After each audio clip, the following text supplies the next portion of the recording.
நேத்து ஒரு போலீஸ் நபர், ஒரு போலீஸ் கான்ஸ்டபிள் ஒருத்தர் நேத்து கைது செய்யப்பட்டிருக்கார்.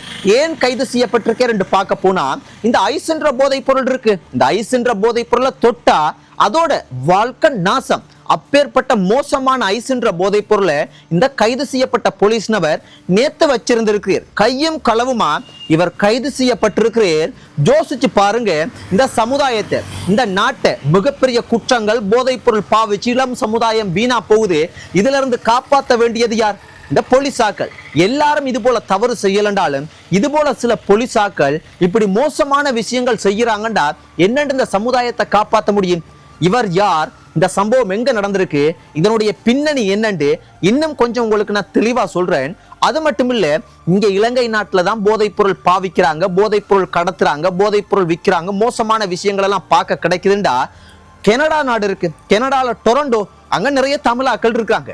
அங்க சத்தியகாந்தன் என்று சொல்லப்படக்கூடிய ஒரு அண்ணா ஒருத்தருக்கு, தமிழாலாம், அவருக்கு 26 மாசம் சிறை வாழ்க்கை வாழ்றதுக்கு சிறை தண்டனை ஒன்று வழங்கப்பட்டிருக்கு. ஏன் இந்த தண்டனை வழங்கப்பட்டிருக்கு பார்க்க போனா, மிகப்பெரிய போதைப் பொருள் சம்பந்தப்பட்ட சப்ளை பண்ணி பெரிய வேலைப்பாடு ஒன்று இவர் செஞ்சிருக்கு. இவர் யார் என்று பார்க்க போனா, இவரும் ஒரு சாதாரணமான ஆள் இல்லை. இவரும் ஒரு சிறைச்சாலையில ஒர்க் பண்ணக்கூடிய ஒரு பாதுகாவலர், கிட்டத்தட்ட போலீஸ் மாதிரி தான். இந்த ரெண்டு விஷயத்தையும் நான் உங்களுக்கு தெளிவா சொல்றேன் சொந்தங்களே.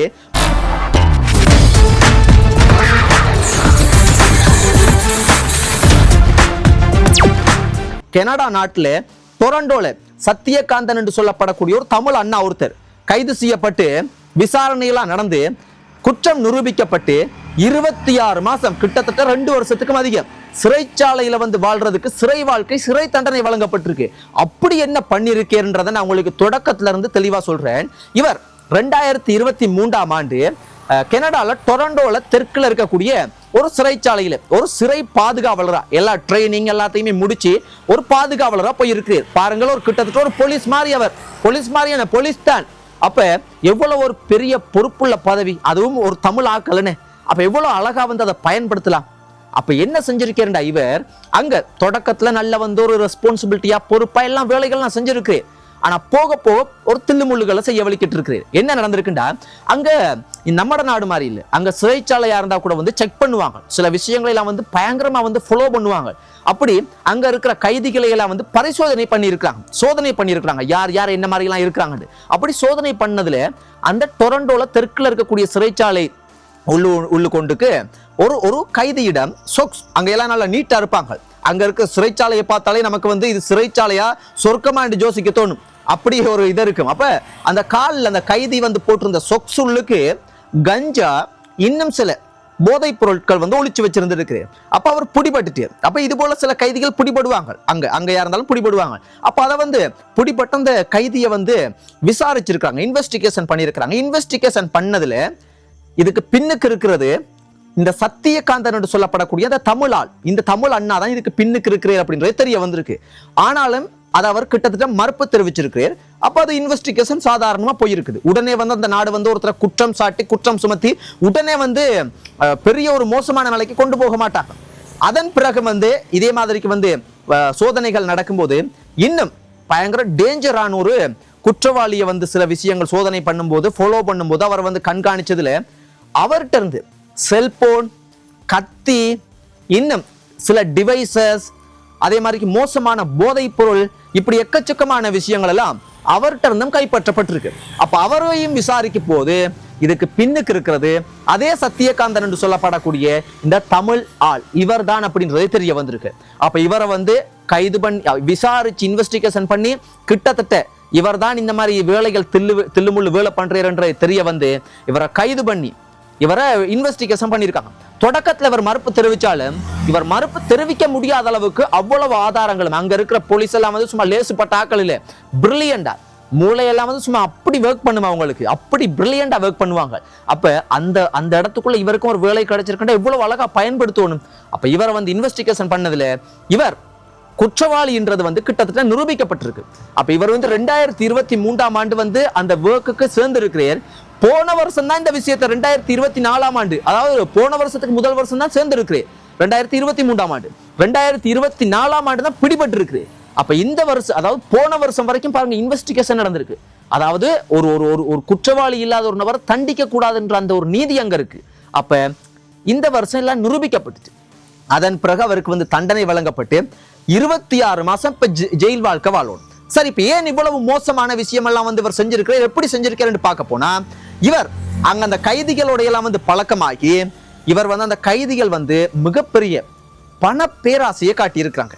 அப்ப இவர் பணம், அதாவது பணம் என்ற ஒரு காரணத்துக்காக கெனேடியன் அமெரிக்கன் டாலர்ஸ் கிட்டத்தட்ட 15,000க்கும் அதிகமான கெனேடியன் அமெரிக்கன் டாலர்ஸ் ஊதியம் அவர் வந்து இதுக்கான ஒரு டீலா காசை வாங்கிட்டு இந்த வேலைகளை வந்து, இப்ப இவர் ஒரு பாதுகாவலர் தானே, கொஞ்சம் ஈஸியா கொண்டு போக முடியும். அதாவது இவர் தான் வேற யாரும் கொண்டு போகாம பார்க்கணும். ஆனா இவரே வந்து இந்த கஞ்சா, இன்னும் போதை சம்பந்தப்பட்ட போதை ட்ரக்ஸ் சம்பந்தப்பட்டதுகள், கத்தி, சில செல்போன், சில டிவைசஸ்கள் எல்லாம் வந்து இவரே வந்து உள்ளுக்கு கொண்டு போறதுக்கு காரணமா இருந்திருக்கிறேன். இவரே வந்து அந்த விஷயங்களை எல்லாம் வந்து செஞ்சிருக்கிறேன். அப்ப இந்த குற்றம் நிரூபிக்கப்பட்டவன வந்து இவர் கைது செய்யப்பட்டிருக்காரு. அப்ப கெனேடியன் அமெரிக்கன் டாலர்ஸ் வந்து 15,000 இதுவரைக்கும் வாங்கி இருக்கிறதாக சொல்லப்படுது.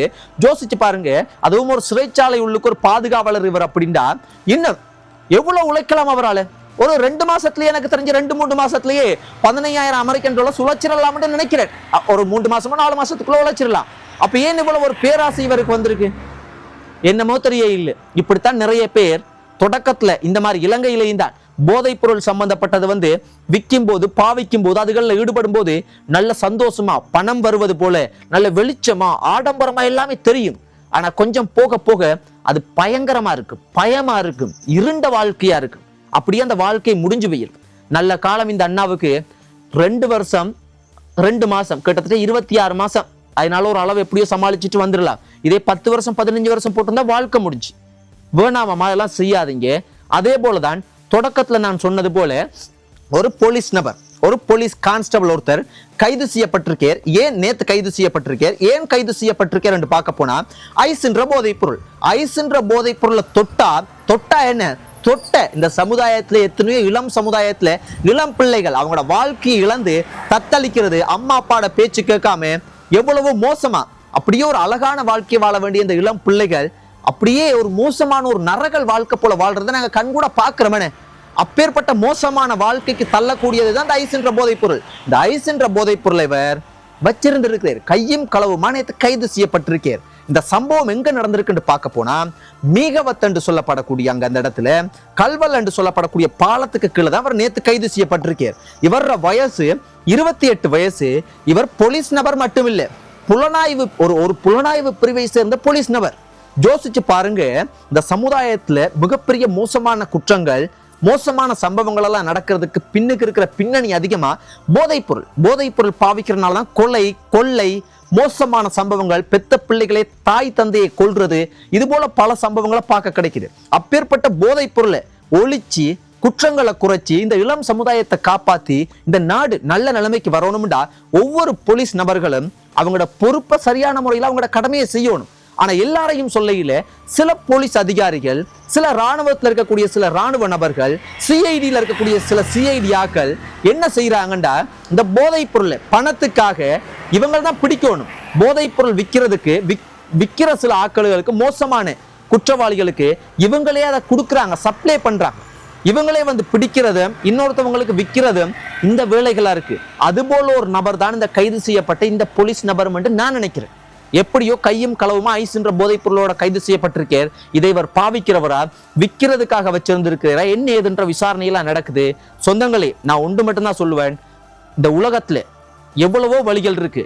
அதாவது ஒரு இதோ ஒரு கிட்டத்துல நான் ஒரு ஆர்டிக்கல் ஒன்று படித்தேன். அதுல மனிதனுடைய மூளையில வந்து 100க்கு 1% கூட மனிதன் இன்னும் சரியா பயன்படுத்த இல்லைன்னு சொல்லப்படுது. அப்படின்னா 100 வீதத்துல 1% கூட நாங்க பயன்படுத்த இல்லையா.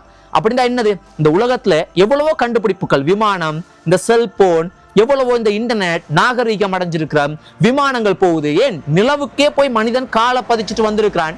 அதே போல மறுபடியும் நீல் ஆம்ஸ்ட்ராங் போயிருக்கிறார், மறுபடியும் நிலவை சுத்தியெல்லாம் வந்திருக்காங்க. இப்போ கொஞ்சம் நாளைக்கு முதல் எவ்வளவு நடந்தாலும் இந்த மனிதனுடைய மூளையில 1% கூட நாங்க வந்து இன்னும் முழுமையா பாவிக்கல் என்று சொல்லப்படுது.